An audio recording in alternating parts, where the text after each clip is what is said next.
50. Hello, Governor. 55-pound bags of inorganic chickpeas. penguin meal. Penguin feed. Okay. Penguin feed. What do penguins eat? I don't know, but we're getting Like freeze-dried, like fish. So, butter guppies. Yeah, butter guppies. You know, That's with where some they salt and pepper. That's where they got gupta from. Ooh. Yeah. Shout out to Mr. Daniel Dennis on the butter guppy plug there. Oh yeah, and Ralph. He used to call 104.1. He would he was their producer and would do the little fake call-ins. And he was Frank, like one of those Frank Rizzo kind of guys, like Frank something. And he sold butter jumpies. He had a fish aquarium store locally in Orlando. And that was one of his gimmicks, was these butter jumpies. And man, he had Riff on that. Had us dying. So funny, man. Get this bad boy going.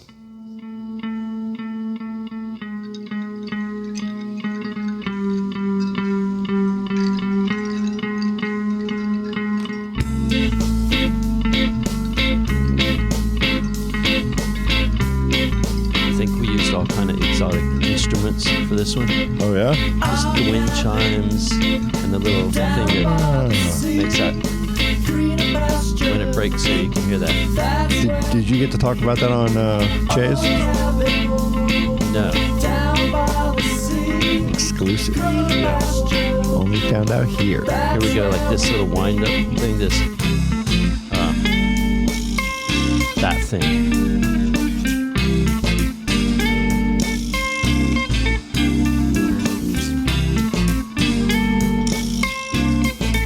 Somebody used to say Barney Miller. There's a little cowbell behind in the background there. Yeah, all kind of percussion on the south. Like Allie would be good at that part.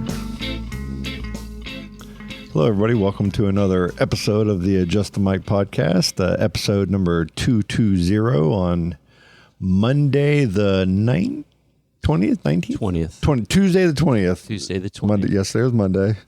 Mr. Thaddeus Maximus over here. How you doing, buddy? Super good. Good to be here. My other host, Mr. Scott Geiser. Welcome to another episode.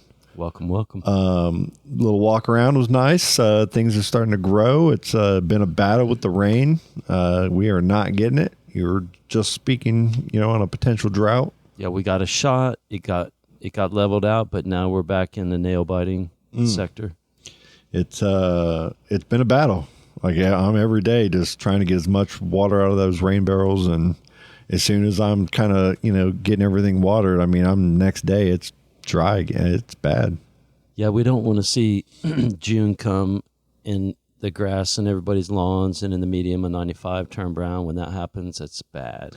My out front, I'm kind of, some parts are great and some are just struggling because sprinklers need to be tweaked, and that's just showing you how bad that drought really is. It's just really a battle. So this weekend, I think this past Friday, just to kind of play off of that, was our record high or so, 96, I think. Something like that. And when you were outside, it was one of these where the sun is so bright you definitely can't look at it, and you just felt that extra UV just pounding on your skin, man. Spring is gone. Yeah, it was hot. Yeah, it had that tropical feel. And I'm going to throw some funny shade at my neighbor, Kathy over here.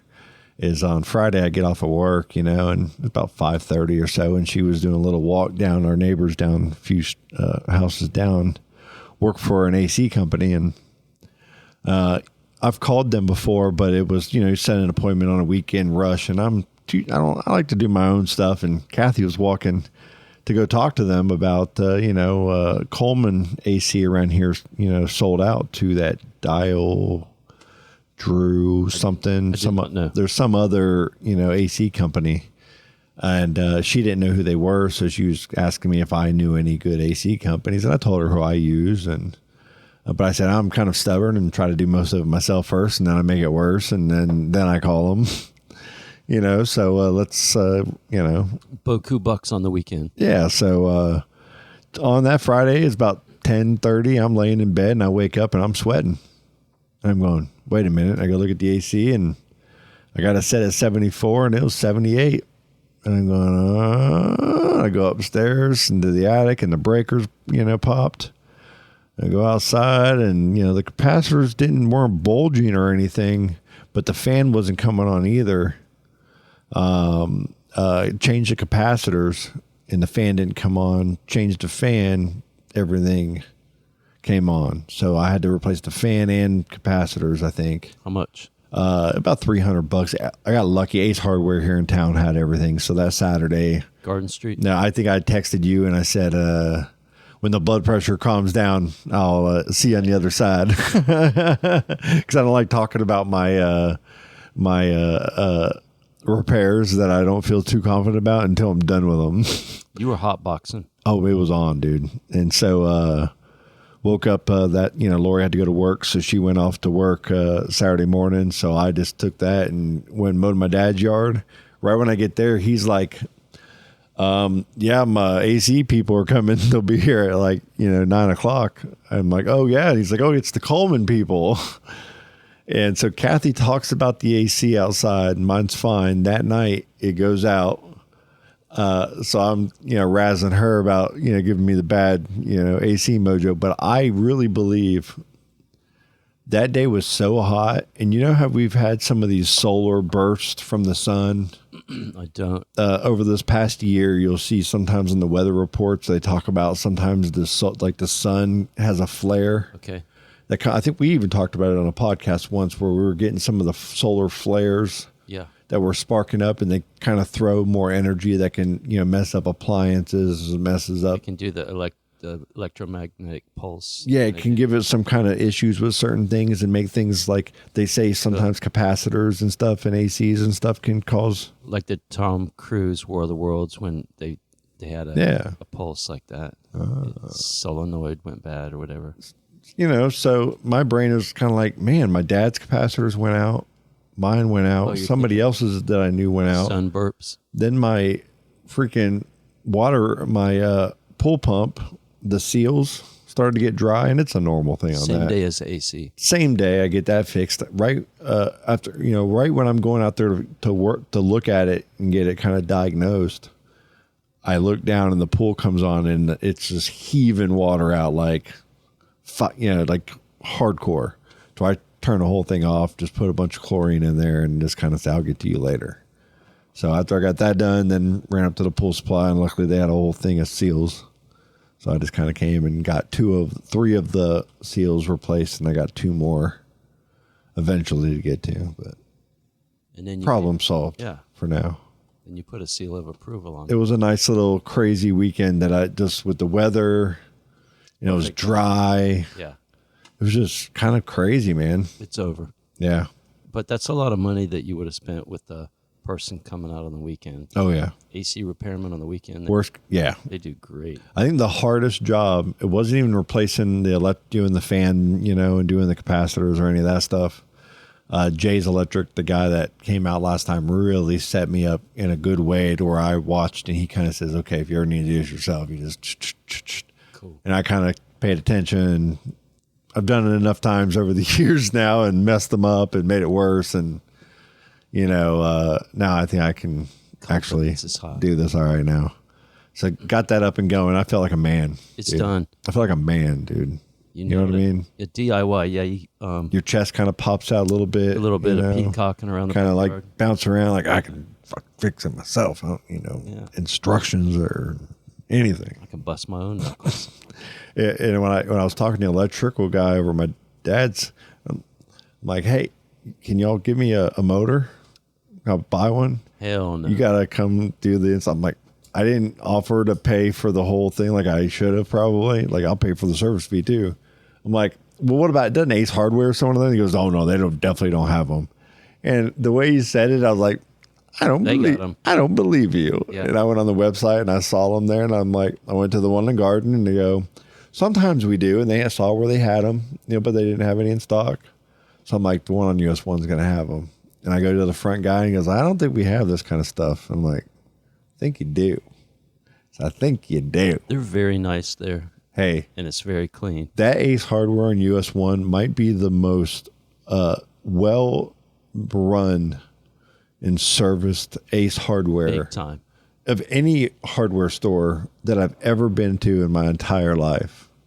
I walk in there, I spent way more than I should have. 'Cause I end up finding gardening stuff. You see all the little bells and whistles that I bought back there to get the hose and get everything working back in the back. So I kind of went haywire. I go in the back. They have a third horsepower and a quarter horsepower pump fan motor. So exactly what I needed. I'm walking every aisle. Impulse buy. And I'm looking, I could use that for this. I could use that for that. But as I'm doing that, I usually, when I walk into a hardware store, there's two. I feel like there's maybe a few type of people, but two in particular. You have a person that knows exactly what they're going in there for, and they're going there for that item, and they're leaving, and that's it. And Ace Hardware, for that person, there's no better company to go to a hardware store. I mean, it's amazing. It's like I feel like they should be the sponsors of this old house, man. Like they have the right employees in there that know what they're talking about. They will point you right in the right direction. It's amazing. But if you're like me sometimes and you go there and you get what you want and you got the help immediately, but then you're like, what else is in here that I might need? And you have no idea what you're looking for. You're just blindly Gorking out. maybe a little high and shopping. Every employee there, I think, asked me 2 or 3 times, and they have a lot of employees. Is there anything I can get for you? Is there anything I can get for you? And I was laughing. It was so nice, and I was not mad about any of it because it was perfect. But I was like, no, I'm okay. Thank you so much. I have no idea what I'm looking for right now. I'm just kind of, looking around. And then boom, next 2 seconds later, another person had to go, hey, is there anything I can do for you? Like they were like seeking, like there was a boardroom in the back.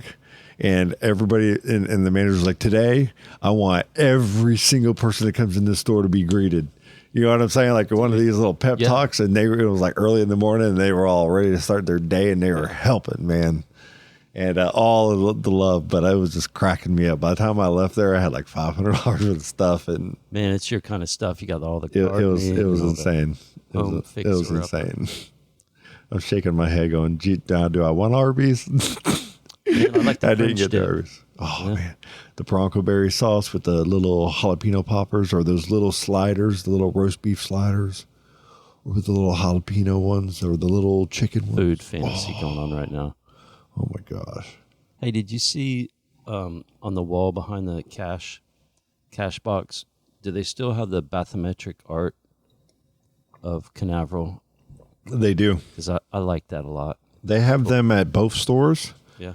And a lot like those little maps that are wood, they're done with like a wooden engraver. Yeah. And then they have like a dye that they can paint, or the wood can be a certain color. Like they have sheets of that in different colors that they can just, engrave. Award trophy and Galaxy Metals. Galaxy Metals used to be over on Garden Street there, behind the little Way gate. back in the day. Behind the gate station. Remember the gate Galaxy? gas station? Galaxy was back there? Galaxy or not Galaxy. Dirt shirt. Not Galaxy Galaxy Award Trophy Company. That's them. It was Rob Summers and them from, or his brother and his father had Award Trophy. No, I remember because He went and bought Yeah. T-Bone Designs. we got a bunch of surf trophies in the 80s from them. Yeah, that's right. And we would always, like, when we were slow over there, Rob would sometimes we'd go over there and they'd be doing some jobs and we would just I'd watch them. And for Christmas every year, I could go over there and say, hey, I want this photo engraved to my grandma.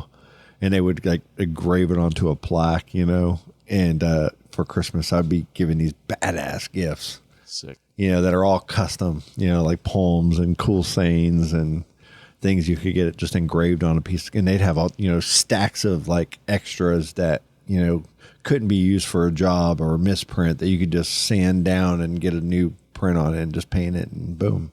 Cool. It was really neat. So, seeing those in there, that's what my brain goes to, is all that wooden engraving, and you can engrave in leather. They burn the lasers into the leather. Kind of cool stuff to hang on your wall. Yeah. All that stuff like silkscreen printing, making hats with a hat press, and making designs on a printer and printing it out, cutting it out, and heat transferring it. The mug presses that do that dye sublimation, it sublimates into that ceramic, glaze or whatever, and that's what gives you that coffee mug with your kid on it. All right. All those little things are kind of trophy shop-ish, task. You go get awards, a plaque, and all they're doing is getting acrylic that's pre-cut, and they're putting it into a machine where it used to be a manual machine where it had letters, and you would just, put that little inset in and etch that letter in. And then it got to where it could go to a computer and then make the letters with the font style, and cut it based off parameters, and then the laser goes in and scans it, and now it just automatically just shows it on your screen, and it's just amazing. You got me fast forwarding to I bought a coffee cup to support someone, a business, and it was $12, but it was so I don't know how to say it, it wasn't solid, and the handle busted off real easy. I would have paid $24 for a thickie. Yeah, It's an amazing thing how this is going to go into our next topic of craftsmanship and everything, but it was a really cool experience being in a marketplace where you were making things.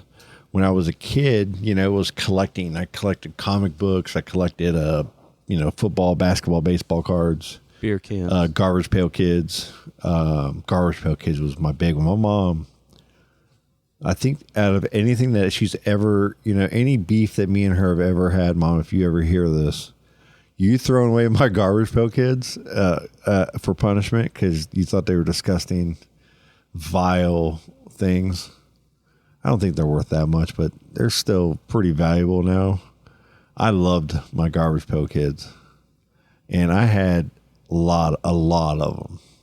You could have had the golden poo bottle. Oh, man, I think I had all the good ones, the first editions, because we lived right next to this convenience store to where I could go over there and they had comic books where I can get all my comics after school and stuff.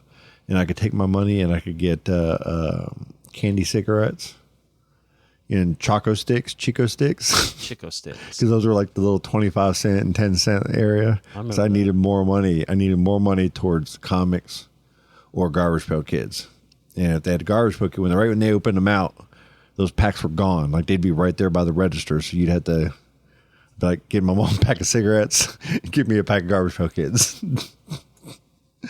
Virginia Slim Menthols and first edition Garbage Pail Kids, please. That's cool that you remember. Right. I always remember somebody saying Marlboro Reds in a box. Yeah. That's hilarious. And they do the thing where they hit it. Yeah.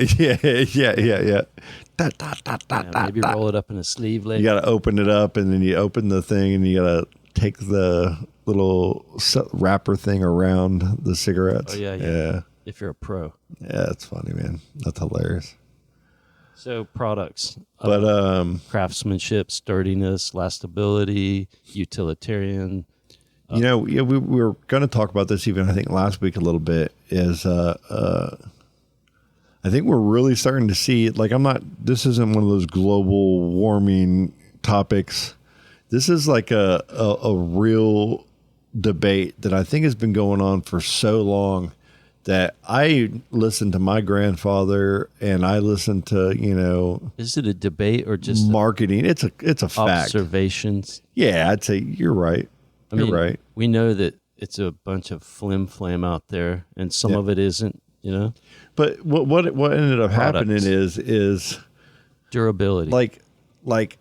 I don't know if it's just basic conveniences of having paper plates. Allie and I, we went for 2 or 3 years. We got made fun of, but I thought it worked pretty well. Where we didn't ever have paper plates or paper towels for the trees. All we had were rags.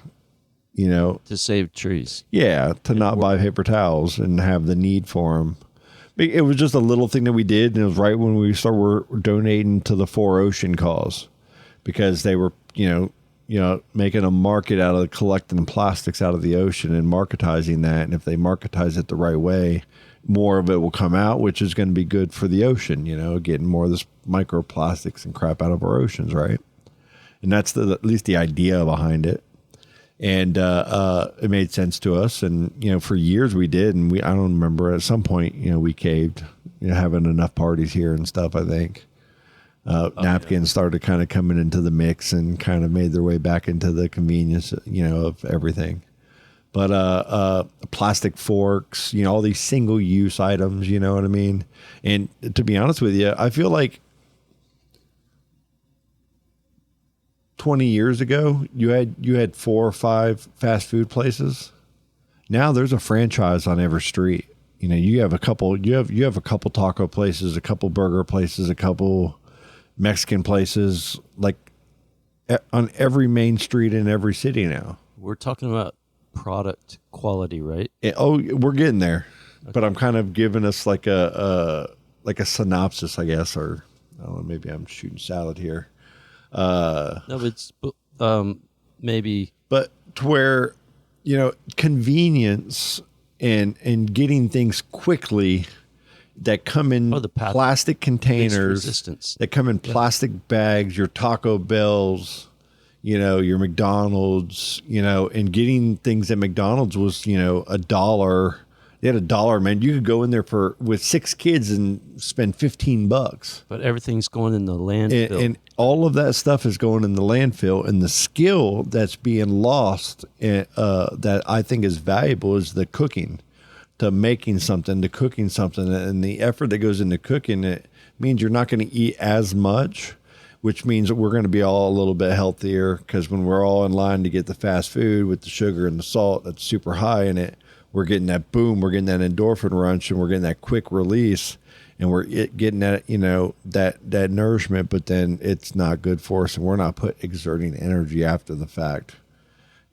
So now we're all sick and on meds and blood pressures and diabetes and all this stuff.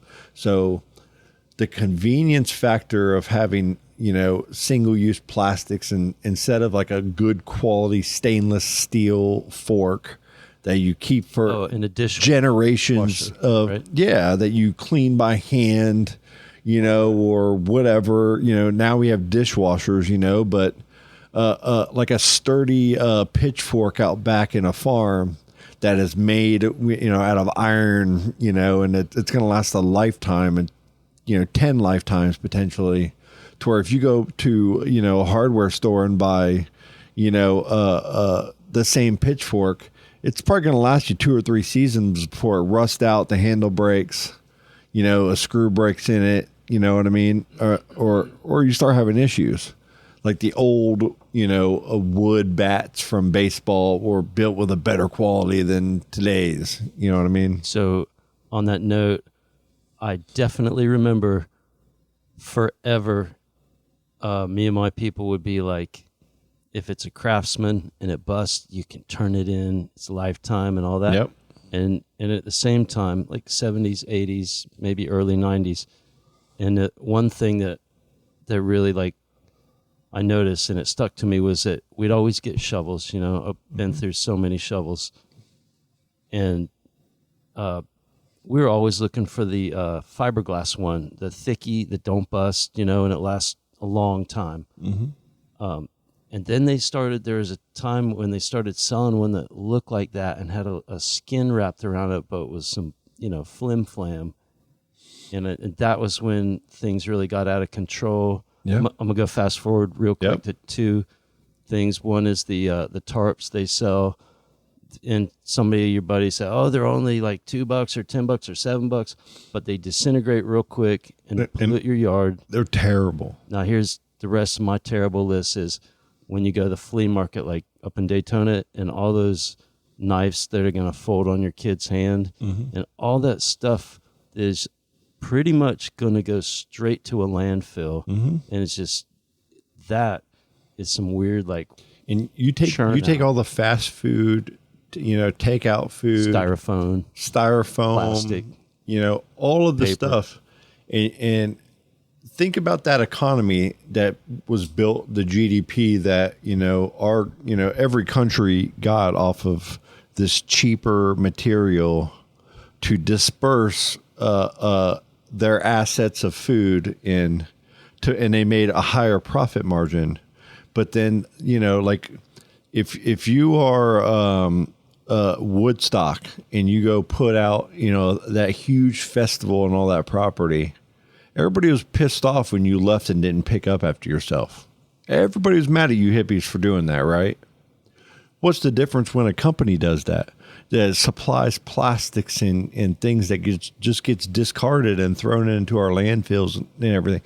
So the compounding issue of that convenience of us going, we need something that's easier, cheaper.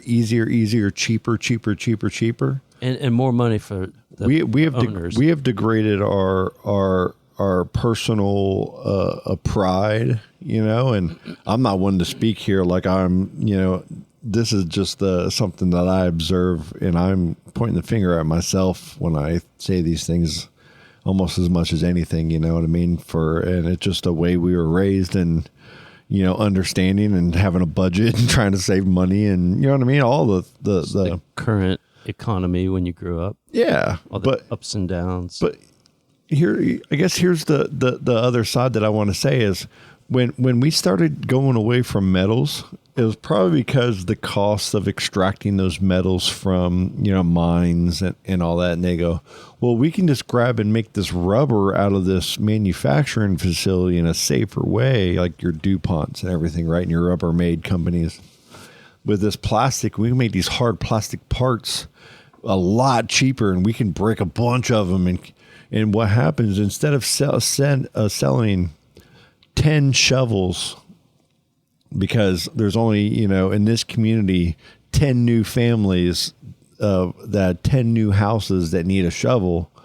Well, I can sell 100 shovels to this community of 100 people every year if the shovels go bad every year, and I can sustain myself off those 100 shovels rather than those 10 shovels where I got to go have another job. And the unspoken fallout is the landfill. And the landfill, but then also it degraded the quality of job.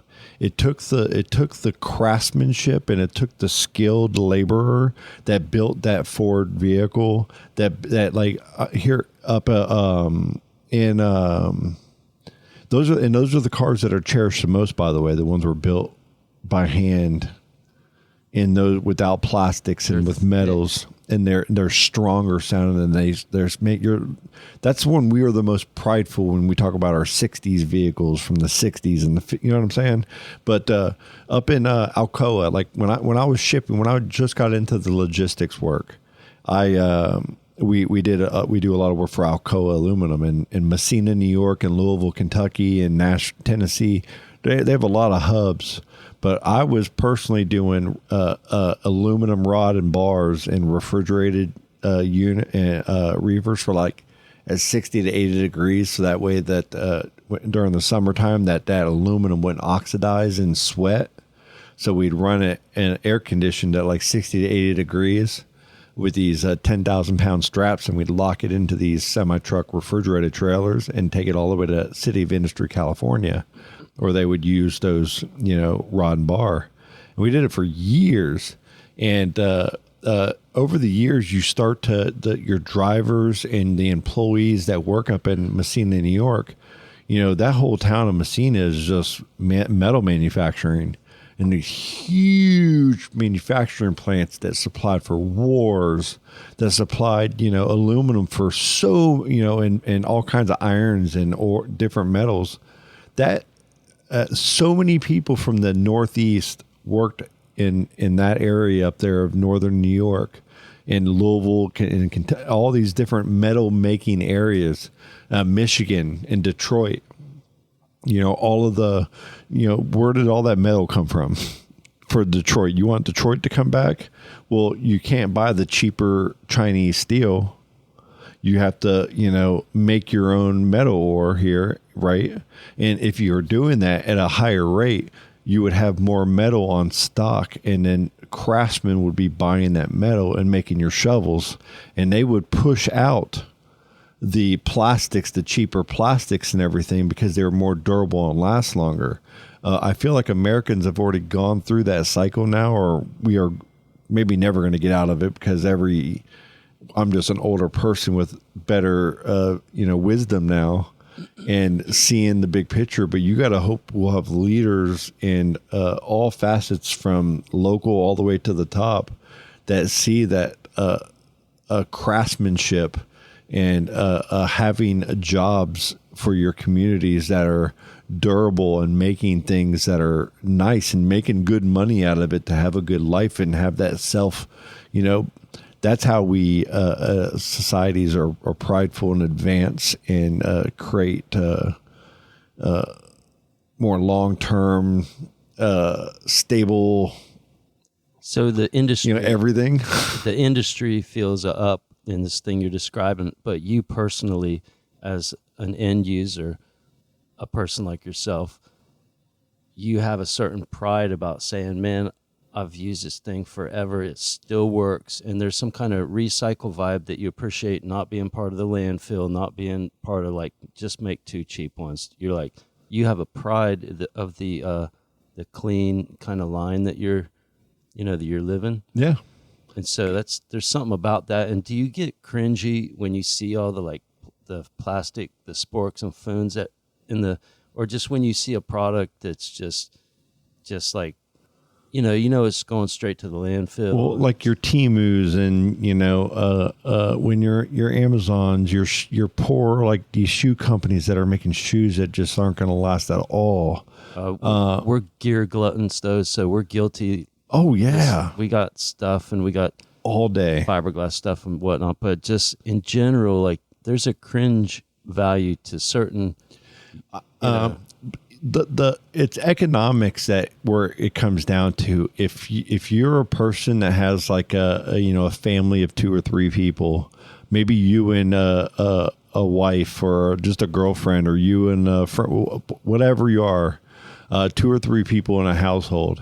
If you had a mediocre, like a middle class amount of money, and you had a choice of buying, cheap items that are going to break, but you buy them all the time, simple math is going to tell you're going to want to pick the quality item that you can buy once and keep and reuse over and over. I'll give that and it not break. Somebody does. And you're going to do the math, and you're going to go, man, if I just buy all these core items, and then I'll have enough money every year to maybe have these splurge things and take this vacation with my family, and all of the things that are dying in America because convenience has changed our dopamine output to where it's always about doing more, not about the quality of what we do every day.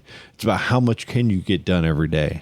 Not like going out into, like as a farmer, going out and trying to plow as much as you can. It's not that. It's we're waking up. We are on our phone. We're watching this show. We are in news on this. We're making breakfast, when we have a choice of 15 things in every one of our fridges, and stuff to choose from for breakfast that day. Do I want oatmeal? Do I want porridge? Do I want cream of wheat? Do I want steel cut oats? Do I got night oats going on in there? Do I have pancakes? Do I have frozen ones that I can microwave in 2 seconds? And then all your breakfast sausages, and you can just go through and just there's so many options. You can go to a grocery store for $200 or $300 and just load your whole house up, and still go out to McDonald's and stuff. And you know what I mean? Like the way we value our money on convenience, but still deep down have that cherish of going to the store and making your own foods every day, and being good at it actually, and having good pots and pans to make healthy food for your family. It's not what it should be, and in my opinion, and guilty as charged. And you're saying people go out there in life, us included, and we're sometimes in like just a flurry tornado, and it's cool to not like just be a mad consumer, and to stop and be in the that hustle of trying to beat out the next person.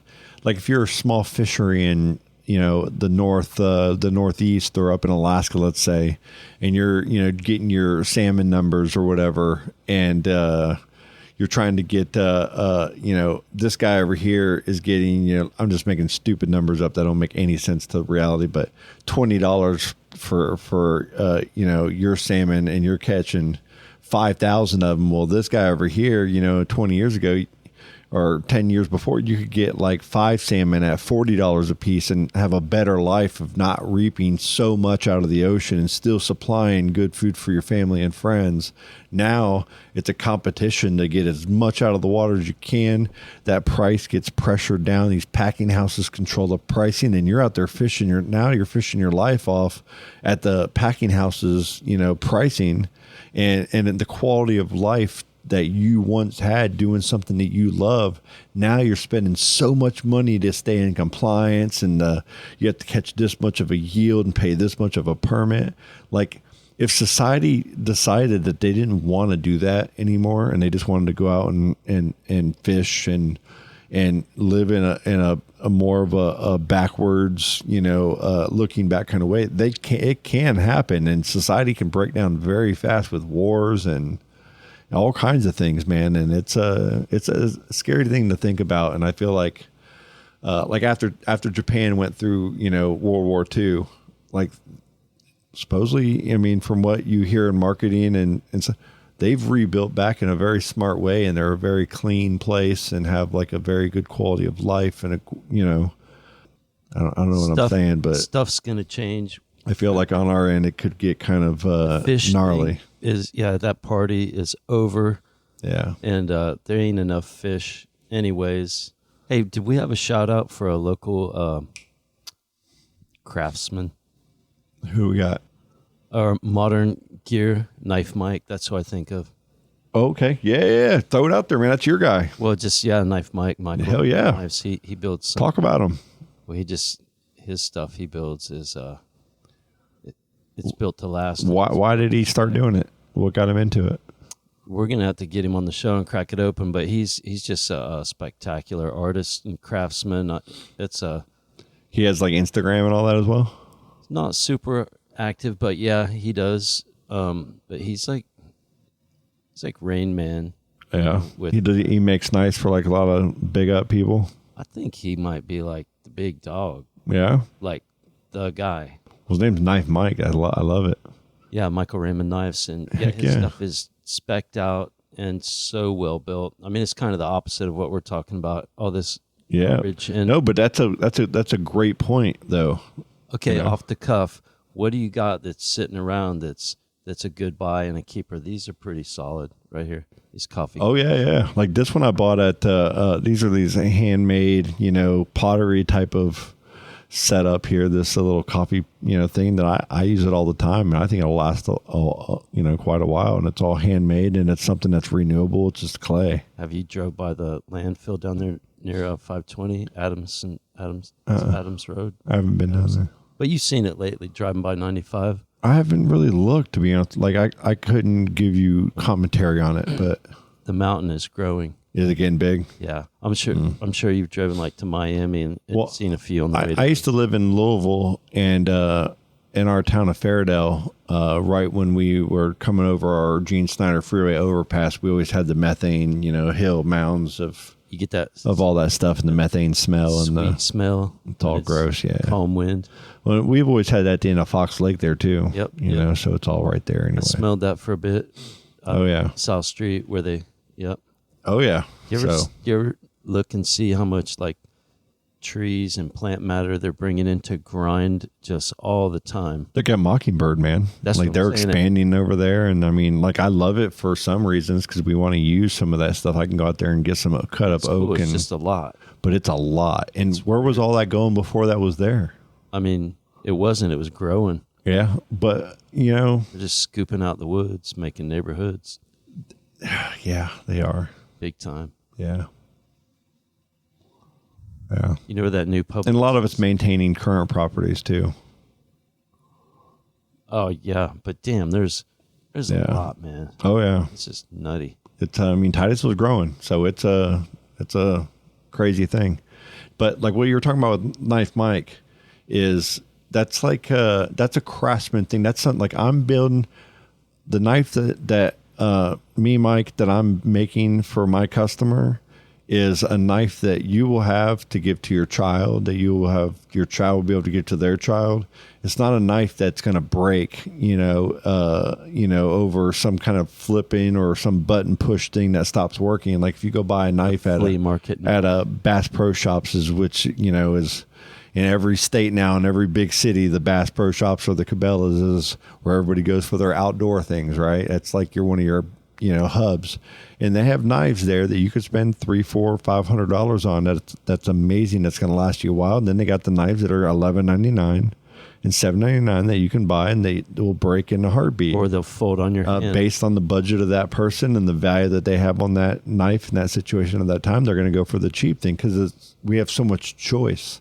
And I guess that's the balance there is when does the choice, like when does that steel become more important to make for long-term, items for families to use to make the land that you live on better? And then how, as a tool, and then when are those metals and materials being used to make items for just profit, just for the money aspect of it and the value, rather than the quality as well of what that item is resource. And the same goes for food. Like if you have a restaurant, are you buying, this grain for me and this, dough for me because you want to make the best pizza, that you can? Or are you just trying to make, $5 pizzas, for the biggest profit margin you can, and you're going to cut on ingredients and use ingredients that are going to inflame bodies and do things at the benefit of, the profit margin rather than the quality and taste of the food. We're so thankful for good, exactly, organic grown food. Anytime that we have it, anytime we're growing our own food and sharing it with our people, we're doing it the right way. I mean, and it's not like I'm not like one of these look at in the back, the old way is only the better way. Actually, we have so much more knowledge now. You ate the hog meat? Yes. Not all of it yet, but I did eat the sausage and it was fantastic. Cool. Great. It tasted just like normal sausage. It was great. It was really good. Some stone ground mustard. It was awesome. It was a little hot. Yeah, I enjoyed it. Loved it. Well. Yeah, very much so. Thank you, Dave. So food, appreciate that, and tools for like keeping up your home, and any kind of tools. We love quality products. Think about like like chicken farms and stuff, right? Glass for like a chicken. Liquids. I remember when you were a kid, when you had chicken breasts and everything. I mean, the chicken breasts were huge pieces of chicken. And now when you get a chicken breast, they're like half the size and they have that little white strainy stuff in them. And that's part of the strain and stress that those chickens are having in the environments. So their DNA structures, their quality of meat due to stress is deteriorating. So a human who is stressed and not, operating optimally is going to operate the same. So a commodity that's pushing, that result, in output is going to reverberate, through, everything through that life cycle of the good.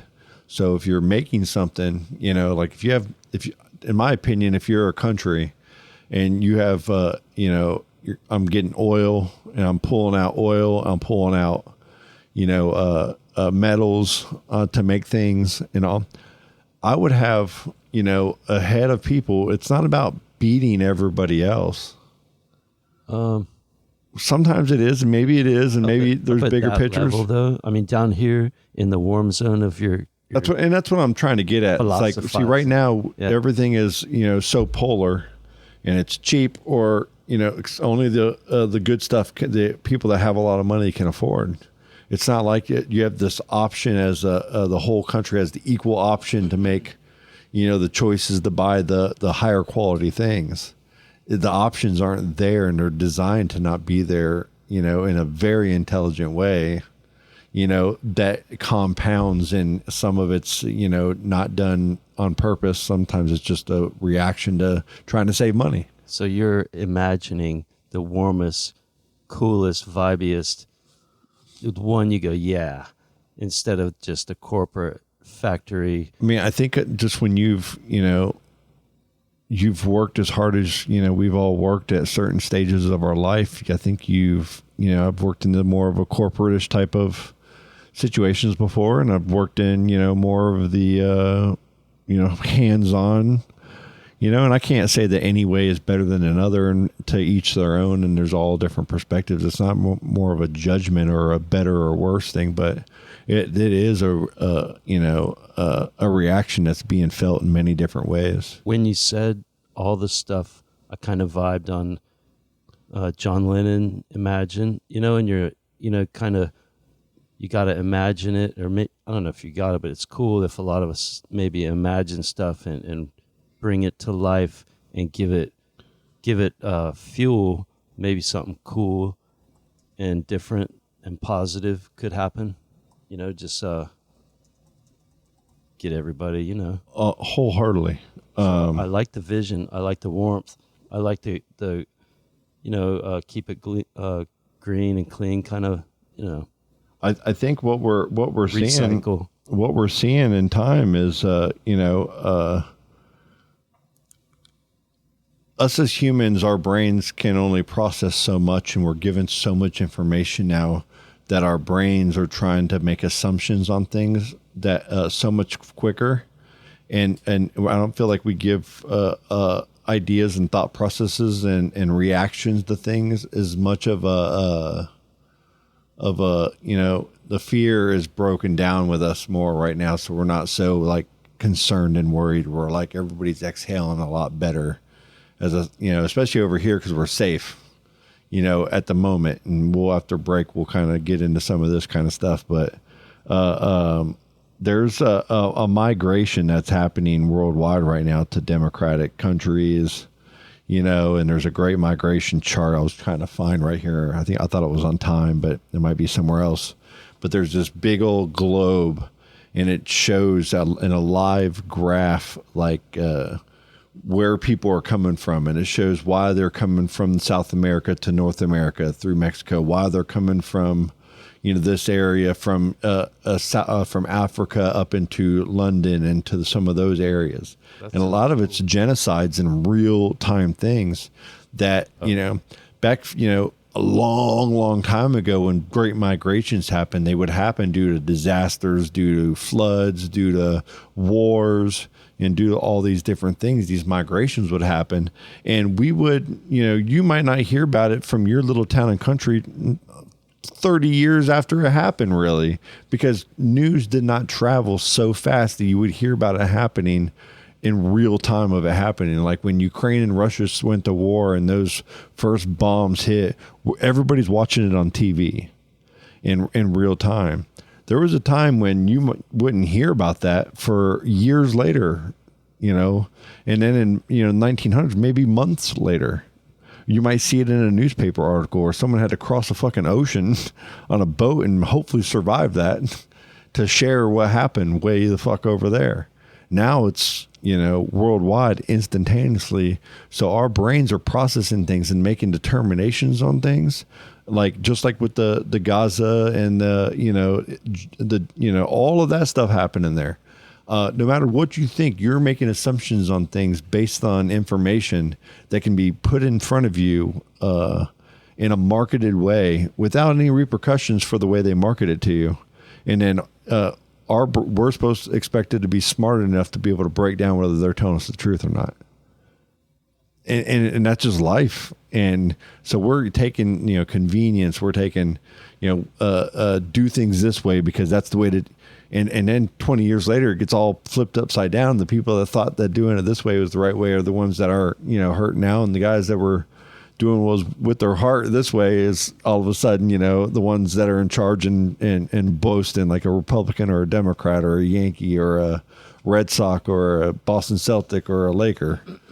It's all who's winning now, and get there the fastest as you can. And that's just the way. And I don't know, man. I think now quality of life to me is Seems a little more cool. We're in a little sweet spot. Got that right. A little bit of war.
Hello. Hi. Hi. My mommy told me to call you. Hi. She did. Mommy. Hi. They're talking on the phone. Hi. Hi. You know what? What? I like ice cream. Really? Know what else? What? I like trucks. You like trucks? Yeah. I like to play with trucks. Wow. Hi. Hi. Do you like to play with trucks? No. Yay! We can be a truck family. Who is this? I can be the baby trucker. Daddy can be the father trucker. And you can be the mother trucker. Yeah. You're a That's mother funny. trucker. You're a mother trucker. Are you there? Could I come over and play? Who is this? Yeah, dude. We are back. We are talking. We were trying to remember what we were going to talk about in the second half here, and we know we remember, right? What were we going to talk about? The nugget that started it was the blackout in, what was it, Spain and Portugal? That's been going out here recently, right? Yep, and everywhere. I have a friend, a coworker out in Spain with friends. They have a group of people out there traveling all through different parts of Spain right now, sending pictures. And I haven't heard anything from them of any issues, but they're traveling via vans and cars, pretty quickly, I think, from place to place. But I haven't heard her, like I'm talking to them for work every morning. I haven't heard them talk about any blackouts or anything like you speak of. And I know it's in the news. There's something right? else. a couple of air traffic control towers had like some timeout, like a minute or two, and it was antiquated gear. And well, that situation is, from my understanding, is that's up there in that Washington D.C., Washington LaGuardia Airport up there area, right? there was that helicopter crash that hit with a military helicopter and a civilian airplane that crashed recently up there, and it was in the news about being. Is that what you're speaking of when you say that? Yeah, and there was there was another one. Can't remember where. Well, and there's been multiple, and we actually have a friend that's been on the podcast a while ago, who our intro Sean. It's the Maybe List band. He's the air traffic controller. Oh wow! And has told some stories. So the whole deal is the blackouts and tech failure. Where are we going?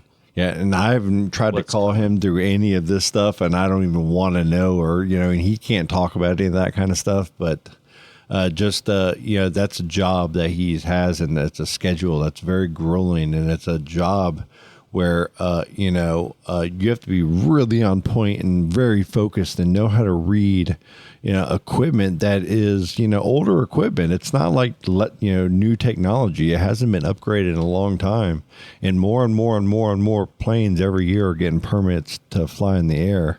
So there's more and more demand for air traffic controllers, but you don't hear that job being promoted and talked about in a way that is appealing for youth, because people feel like that's old technology, and smart intelligence eventually is going to pick up where this is all going down. And in my opinion, that's very dangerous, because that can lead to technology fails all the time, and hacks and viruses and bugs. It can lead, or it is definitely leading to. So, it's going to pop. So T has his aluminum foil hat on. No, I ain't kidding. And he's ready for war. It's coming. And he's stockpiling. He's prepping. I know he's been digging underground tunnels. 5 cannons. All throughout, Brevard County. You just be careful. Thad might just pop up like a groundhog from under, your living room. I hear a Caddyshack. Hey. Oh, sorry. And just keep digging. So, but what I think you're doing is bringing up a really good point, and it's something that's kind of. Well, you brought the migration. Okay. Not being on social media, I'm still going to spout that off as such a positive thing for me. But when I have some free time and I do look at things now, I feel like, news is not good, but there's some good, and I feel like different alliances are happening. There's a lot of boasting. There's a lot of flexing. There's a lot of mistrust. There's a lot of people that don't like each other in power. There's a lot of vindictive things going on. There's a lot of misdirection going on. There's Diddy trials happening. That's crazy, happening right in front of us. That's not really in my circle of media, not being, unless you're on YouTube really trying to focus on it. I don't hear about it. But I hear all about the Middle East. I hear all about, China this, Taiwan this, we got everything going on with Russia, Ukraine. That's just insane. Like they're not budging. Like, I want all of these regions that we kind of control, that we annexed ourselves by forcefully making the people that aren't fighting and that are too old to fight, we're making them vote by hand ballot, by gunpoint practically in many cases. And now most people just don't even want you to put your gun up at my head. I'm just going to do this because you're in front of me and you're stronger than me. It's not that difficult, guys. You know what I'm saying? Like, that's happening. And it's documented, and videos out there, and intelligence is all there. But it doesn't change anything, because power ultimately wins, and that's how dictatorships become dictatorships, because people become so powerful, and they create alliances that other people won't challenge. And if it's not going to get challenged, then you're in power, and what you say goes.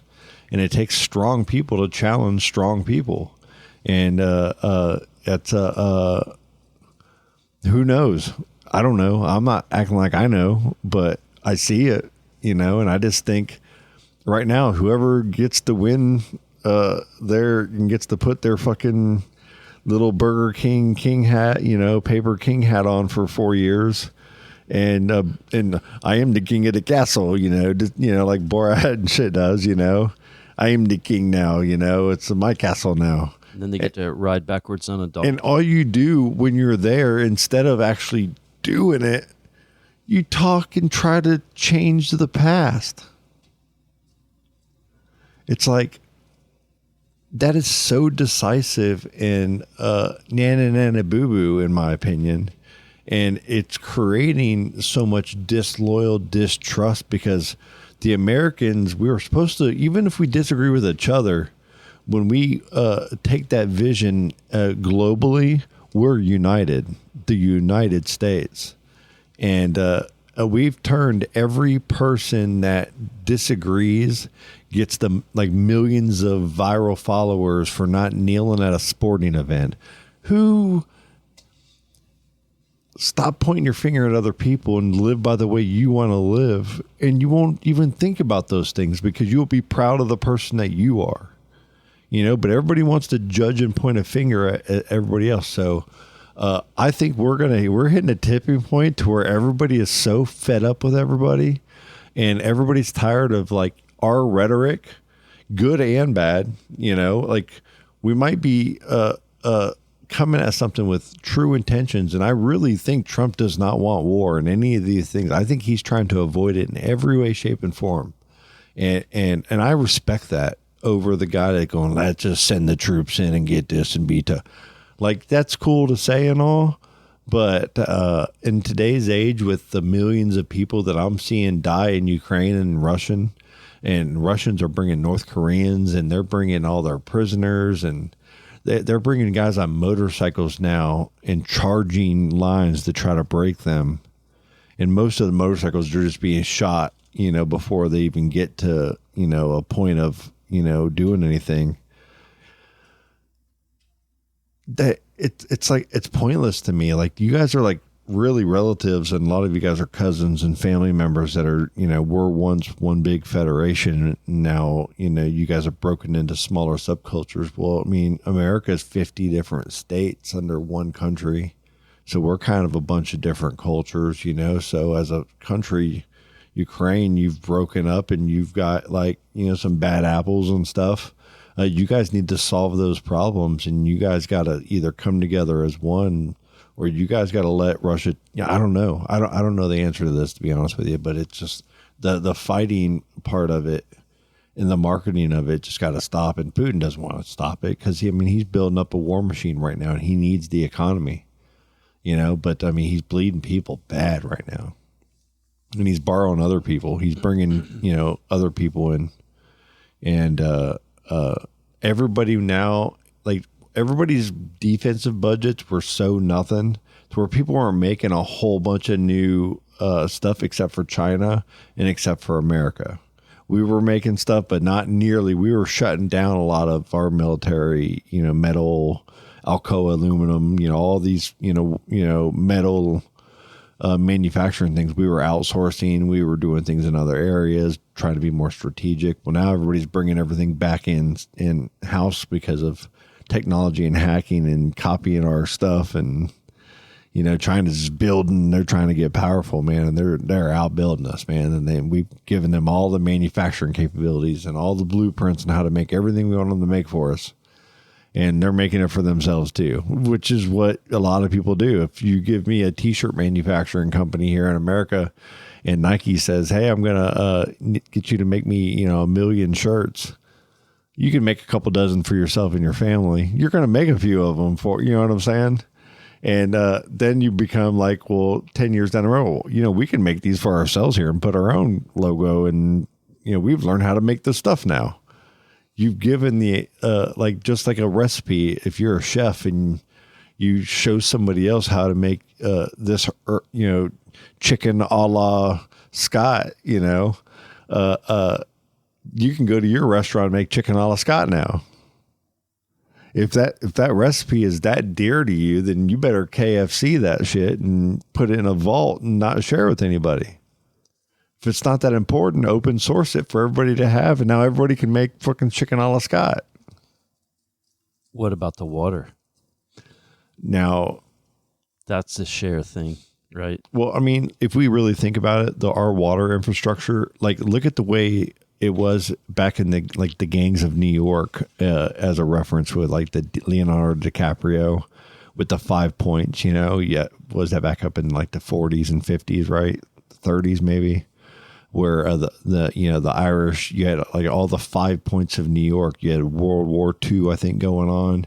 We had immigrants coming in up in the Boston area and New York, and Bronx and all that. Like, the movie I'm talking about? It was before that, though. What was the years? Timeline. Was it the 1700s maybe? Or 18th, yeah, something like that. But okay.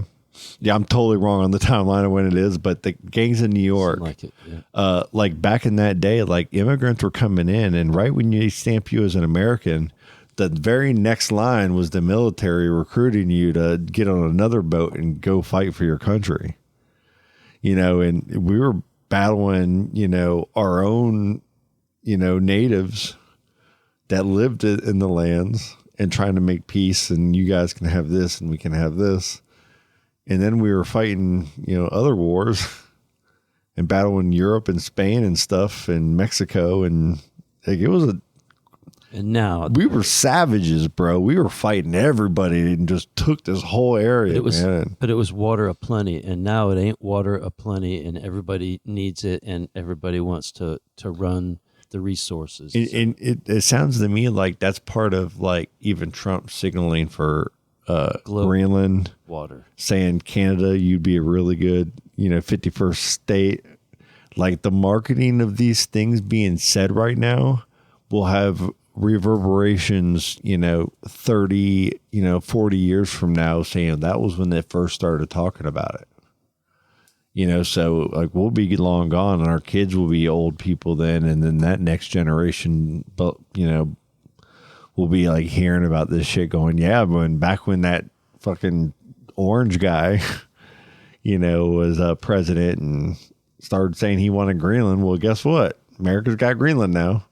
And we've got the military to back it up, and nobody else really does. And even China's coming out in their marketing and going, hey, we think Dutch should keep Greenland because you guys are weak against it and it'd be easy to take over. We see that, know that, and Trump's kind of getting ahead of it and saying it. I kind of respect some of that reverberation because it's causing them to go, whoa, wait a minute. But at the same time, if we were sitting there going, eventually trying, like, look at the Panama Canal. It's crazy. Or the water in Africa. Yeah. So, and these blackouts and stuff is all these hacking things going on. These kids that are hacking, there's no repercussions unless the drones find out where these places are happening and bombing those hacking locations. I don't hear about that happening, but maybe it is. Maybe that's some secret hardcore shit we don't know about. I don't know. But I mean, think about it. Okay, Ready Player One is this virtual reality movie, right? And the audiobook is fantastic. The movie I thought was great. And they had the stacks that this kid was a gamer in. And it was just like, trailers on top of trailers and just dump trash, but everybody's living in this virtual world, right? In Ukraine right now, the best thing that the biggest thing that we're seeing out of this is drones and the ability of drones and the visibility they give, the covertness, the lives that they save by being used, but then the lives that they take by the humans that are either operating them or that are being, attacking the positions where drones are defending. Okay, so when Russia it comes in, we're seeing gamers and people that have never shot a gun in their whole lives be more important for a war than the actual guys with the guns in their hands shooting in hand-to-hand combat in these trenches. Meat bags. Yeah, because those are they're putting criminals there now. Like, you're just going to die anyway. So the chances, like, I'm not going to lose good men to those areas, but they're still doing it, and they think that they're cleansing their country in a hierarchy way. In my opinion, I'm just totally riffing right now. Hey, what's the name of this? I don't know. All right, please continue. I think it's nylons. Okay, cool. I thought you said nylons at first. Nylons. Yeah. Yep. Muy gracias. Nylons. Dylon. So where's it all going, man? So right now, to me, I think there's good that's going to come, because I think, like, all of this AI and stuff, a lot of things are going to be seen that I think the marketing, like the supply and demand of humanity with the knowledge that we have of what's good and what's bad for us, I think we're going to find out a whole lot about a lot of the plastic interactions with our drinking waters and everything. I think, we're just pulling water out of, Zephyr, all of the places, water, rocket everywhere. And it's just coming out and being thrown in bottles for hurricane preventions, when in reality, we could have systems put in people's homes outside that collect water, that have filtration systems in them that are for storage of catastrophes. Like, that could be a business model where you come into homes and put in a system that operates on if your water power goes out, you have X amount of collected rainwater that will last you X amount of days, to give you a chance at either a solution or, figuring out what you're going to do. Like, that safety net for each house in exchange, instead of getting a whole bunch of spring water that you get, everybody goes and fights for at Publix. We don't know the chemical reaction that happens when that water warms and stuff, and we don't know. Like, there's leaching, like, it's been proven in every way, shape, and form. And just like a sugar industry or the plastic industry or the metal industry or the forest wood industry, they all have their propaganda people. They all have their promoters, and they all have their people in government that, promote the cause of that good. Like, there's people in produce in the potato industry of Idaho. They send their, guys to the government to say potatoes are good and healthy with a lot of vitamin A, and they put commercials on TV for as many people as possible to market their stuff. And we just let this market free flow throughout everybody. The checks and balances that we're told we have are paid. You pay enough money, you get the check and balance. But we don't really get the true information on what's going to happen to us. And a lot of times it's just because we don't know. When we do know, and when it's learned, it shouldn't be so hard for our leadership to make an about face. And that's a part of democracy that is being attacked right now. Democracies need to be more flexible, where they allow quick change to happen with maybe like a year, you come back on it a year later and say, is this working or not? And then it goes back to the way it was, or maybe a better idea has to happen. It reverts back into a better way.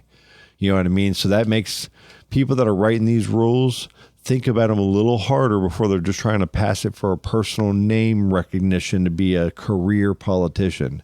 You need to have term limits on these guys. You can't have people that are senators for 40 years. These guys, you got it 6 years, bro, you're gone. 10 years, maybe, 5 years. Because all you're doing is trying to grandstand until you become such a common person that people just vote you because they know your name. Not the rhetoric that you sit there and spin, or the fear that you provide to your local people to push a cause that you want. You know what I mean? Like, stick up for your people and your local, people, and protect the rights of their water, and protect. If you really care about your community, you'd be going, what are the main resources that our community needs? Okay, we need water, we need electric, we need this. What are the best ways that we know right now to do that? Well, right now, all we have is this. Well, we need money for this. No, we don't need money. We need manpower. So how do we get our community together to work on a solution as one community, and that we bring it to the community that would add jobs to the community, would bring, a benefit to us? Well, our country has resources, right? Who do we tap for the resources of our steel? We want to come to government and propose, that we have transportation over here so we can, do this for this pack of people. Yes, we believe that's a good cause. You know what I mean? It gets voted on by people and it gets debated, that and it's done in a way with people that don't have interest in the game and can't ever have interest in the game, just in the big picture of people. There's got to be a way that our youth will add value to those type of leadership styles as compared to I'm very smart and made a company that made a lot of money, so listen to what I say. No, because what you say is only going to be in the interest that keeps your business, which keeps you in the eye, or in the greatest control of your destiny. You're trying to control your destiny, not the destiny of the society that you cohabitate with. And just to say that you add jobs to it that's not enough. Because one factor we spoke of on the graph could be like what the landfill, how it flexes as that business flexes, the future and the swole of like leftover. Yeah. The landfills. And that's when I was talking about New York and the 5 points back in the day, I riffed on that and then I kind of got lost. But when you go look at the water quality, like first they didn't have a sewer system up there. It was it was terrible. Like those were like other levels of old buildings, like in places in China and Singapore, all these crazy, they have like 3 or 4 cities built on top of other cities. Like there are like real rivers underground, like 3 levels underground, just flowing, but they're polluted, and they have cities built on top of them that they've actually gone and went and cut through certain towns and gotten back to that original water source again. And like we just build dams on stuff, and we've never collected rainwater like properly. We have in certain areas, but at the behest of nature and a lot of other qualities that were probably more beneficial than you saving that water right there. Like rainwater collection, I do not understand why that hasn't been something that has been like. Is the water industry like in like some kind of government level or some type of propaganda-ish level fighting personal water collection and allowing companies to like Nestle Coke? Like Coke is like huge in water. Like water is what 90% of Coke? The rest is just a black little slime that is part of, just the sugary, gooey molasses, melted into carbonation. The tacky. But it's the water rights in the areas that these plants are at that is more valuable than the actual, syrup that, we're all, getting inflamed on. We're making us more water dependent. but it's just by science. Yeah. And it got the water. And it's like, how do we let a company have the rights to the water? Why doesn't the land and the government, like the people, have the rights to that water? Like a portion, like if you're a part of 40,000 people and you're an American citizen, and you're in a city, then you take that amount, that water supply that is being used to that core group of people, divide it times the amount of those citizens, and those are the equal parts of the water rights of that town. And if one area wants to sell your rights to the other, then you as an individual owner have that right as that citizen to live there. And if someone buys land and it's a part of that, conglomerate, let's say there's 100 parcels, well, that's each a percent, of that community, of that water right. If you want to do it like in a fair community-based way, but nobody ever does that because nobody trusts each other, and everybody, everybody tribes up. I think it would be cool to get Che riffing with you on those notes, because he could probably reflect on some ancient civilization with it like similar. And to be honest with you, there's no, I don't feel like what I'm saying is the right way, but it's not that I'm saying that I believe that we're going to get there. Well, you just have like a warm vision. Oh yeah. Because I have an optimistic perspective on it. I think I saw this. I'm just saying, you got the warm, and that's good. He's a butthead though, wasn't he? I don't know, but that song. Yeah, yes, I agree. Totally. Beautiful musician. Jesus. Best, probably one of the best ever. Like, all the songs, like my daughter, was one of the biggest Beatle fans for years. Like number one. And just would riff on all the songs. And just for like a young person to grow up and respect it immediately as like their first, youth fandom of music, to grasp the oldies in that kind of way. It was the same way I grasped it to my parents listening to it, like the Elviras and all your just stupid stuff too, but Don McLean's, like the American Pie, like that's probably my song I've known all the words to for the longest. And it's all nostalgia of the past. So that's why everybody likes to look at the past, because it's like gives them those warm feelings. Glenn Campbell. Right? And that's what all the musicians talk about. Like all the music from the 70s, 80s is this beautiful love story stuff, and, pain of war and pain of, internal suffering and, all this kind of, but it was beautiful because those are real emotions that people, as time goes, they get hardened and they go, I don't want to talk about that kind of stuff. I'm a man. And then you just drink or, hit people and do other angry things that, instead, right? And all for what? Because of marketing. It's not cool to be this. You know what I mean? Like, we're marketed so hard, and people don't think for themselves fully. They just kind of, people tribe up way too quick. And I feel like now that we have more information, as quicker information, we're processing things in such a different way that we never processed before. It's not as obvious on when to do like the puppet string cut. Yeah. But you still got to trim them lines up. Yeah. It's crazy, man. Yeah. So global war, do you think we're getting there? You think we're going to solve this with Iran? It doesn't look like things are getting, and I think is us and Israel getting mad at each other again? Because I think is the Yahoo guy getting kind of like, they're kind of going hardcore in there now, and they're like, wait a minute, why are we going so hardcore in there when we already done what we said we wanted to do for the most part? And now everybody's going, wait a minute.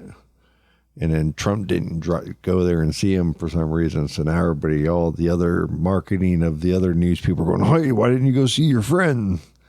And so now there's this whole, I don't know what's right or wrong, but it's weird. It's thick. There's a lot of stuff happening behind the scenes. There's like all these different like Qatars and in different areas of just power and money that just is changing the whole dynamic. Like Saudi Arabia with their new city that they're building, and they're just, things are different, man. They're like processing salt water on a level that nobody else is even thinking of right now. And they're going to be the leaders of that processing. And when water comes to be, you're either going to have a natural resource, a way to collect your own water, a stream, or you're going to have a desalination plant that supplies water to you. Yeah. Yeah. And who's going to be the ones that are coming to build it? Scott and T. Live Golf in Saudi Arabia. Yeah. And that is the philosophy of Sir Scott. I don't know. Right there laid out. Nope. Like that was just me watching too many YouTube videos and listening to all these people with their information. That's cool. We got some nuggets. Some of my favorite videos to watch, and I think we'll end this now because we'll have a lot of content. But YouTube is probably one of my favorite technologies for the fact that people can, like, just like when I used to love watching like Bam Margera and KY and all the jackass guys do these funny pranks, and with Phil and his mom and like the all the stupid humor. That was so entertaining for me in my young age to watch, and skateboard videos. It was a big part of that with Robin Big. And I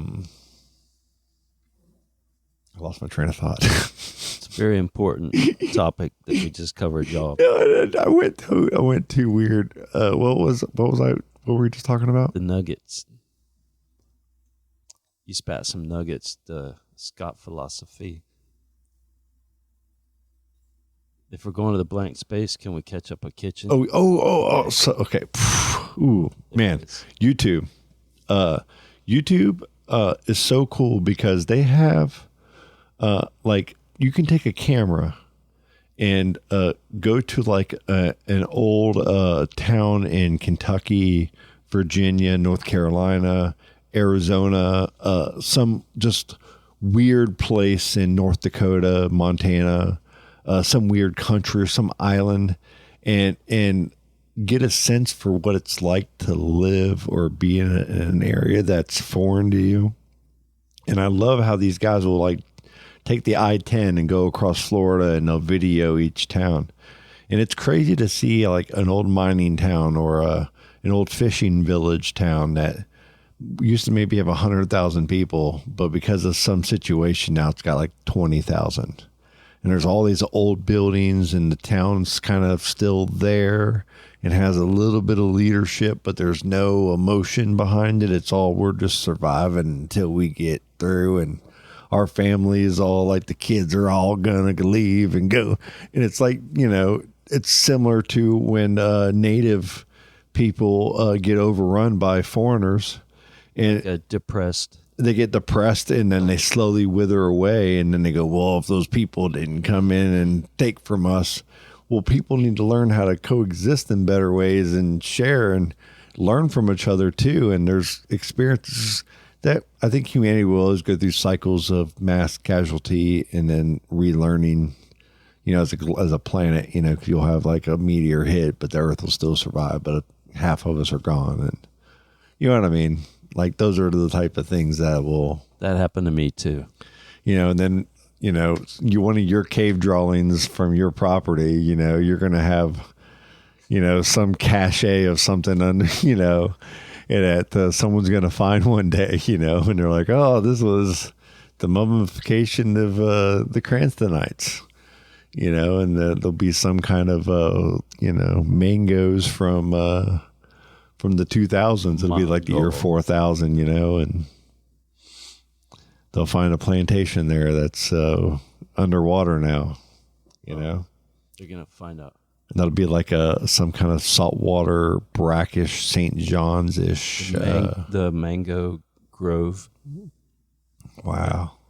Like boats will be going over the groves, and they'll be like, 20 feet down, but water will be crystal clear, and there'll be like saltwater fish, and there'll be like the old sticks there, and there'll be like coral growing on it, and it'll be like 10,000 years from now. Yeah. And it'll be like, dude, that was an old mango grove from, the Cranstonites. Back in the day. And you guys will have like some kind of flagpole with like metal, and it'll have all your information. and there'll be like a little, like a kind of like a wine bottle, and you guys will have your life story kind of in it, and we'll find it. Our peeps, our kids, find it. And then the sun will do its biggest burp and turn it into a ball of charcoal. Yeah. Then we go. We'll be somewhere else. I feel like when I was a kid and what I was told in history and in science, and now that I'm an adult and I think back upon that, I think a lot of the things that they told me held true, but there's a lot of things that are still debatable, and there's a lot of things that, you know, we understand a lot better now, and we know that aren't true. And I think having an open mind on what could or couldn't be true should be the same way when you own a business, when you run a family, when you operate a community, whether you run a government. Doing things in one set way never works for everybody. You have to be flexible and know when to bend and when not to. Know when, hey, that didn't work, so let's, you know, we need to create a system. And maybe that's what AI helps us do, is create a system where checks and balances can be reviewed and respected in better ways, that if they aren't working for the betterment of everybody, then they get reverted back into a better way as made. You know, and it doesn't have to be AI to solve the problems, but they can help give the structure that's needed to enact these in a balanced way that's not to be corrupted. You know, like disciplinarian robots? Is that what you're saying? I mean, maybe. I mean, there is a new show called Murder Bots on Apple TV, I guess, getting us set up for it all. All right. And there's how many movies? iRobot, You Robot. Man, they're here already, probably. Well, we know that. Chupacabras. So let's maybe end this and We're wrapping it up. let's do some. You got any shout outs for anybody? Man, I had a big shout out, but we'll say good vibes, everybody that's listening, and thanks for chilling. Yep. Yes, sir. We send extra good Ladies vibes. and gents, Misty and Jonas, it was great chatting with you guys today. Love you guys. Big things coming. Ryan, hope everything's going great out in California. I know Brinko's doing well. Big shout out to Brinko. I hope Corey, everybody else in our network, Colleen, Brent, I hope you guys are doing well. I've been kind of laying low, just playing in the garden and doing very well. Health is all doing great. It looks like T, you're doing great. Your hand's looking good. Yeah. That beard's getting really wide, man. I mean, it's like I should hold some the whole head, like the top there. Like, you ever thought of Just for Men? Should we do a color? We could talk to my Uncle Schmitty. He might know a color person or two. Dave will know. He'll ask Dave, say, what color Schmitty you at today? Purple or what? Frank knows somebody. Oh, I mean, shout out to Frank, man. Yes. Until next time, this is episode 220. We will catch up with you here in the next week or two. We got Memorial Day coming up on Monday. Be safe. Have fun. Yeah, a lot of boating probably going to be happening. A lot of summer cookouts. A lot of, important memories, happening on that day. A lot of respect be given on that day. So until next time. Let me see if I know how to work this. I almost did a prank call.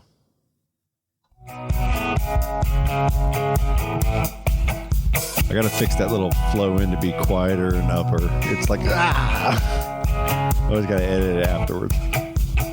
Daisy's in a tube top, screaming from the top of her lungs. This all ends tonight. Daddy's on the floor, he's screaming for more. Saying you're gonna be alright. Daisy's in a tube top, screaming from the top of her lungs. This all ends tonight. Daddy's on the floor, he's screaming for more. Saying you're gonna be alright. Alright.